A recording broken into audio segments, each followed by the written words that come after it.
பிராமி அந்தாதி பாடல் 5.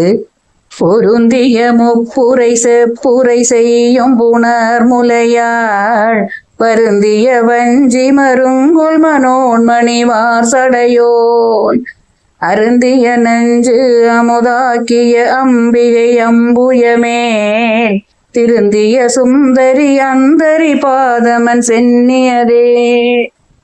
உரை: அபிராமி அன்னையே, உயிர்களிடத்திலே படைத்தல், காத்தல், அழித்தல் ஆகிய மூவகை நிலைகளிலும் நிறைந்து நிற்பவளே, மாணிக்க பூணணிந்த நெருக்கமான அடர்ந்த தனங்களின் சுமையால் வருந்துகின்ற வஞ்சி கொடி போன்ற இடையை உடையவளே, மனோன்மணியானவளே, அன்பர்களை ஞான நிலைக்கு கொண்டு செல்கின்றவளே, நீண்ட ஜடாமுடி தரித்த சிவபெருமான் அன்றொரு நாள் அருந்திய விஷத்தை அமுதாக்கி அழகிய தேவியே, நீ வீட்டிருக்கும் தாமரையை காட்டிலும் மென்மையான நின் திருவடிகளையே நான் தலைமேல் கொண்டேன்.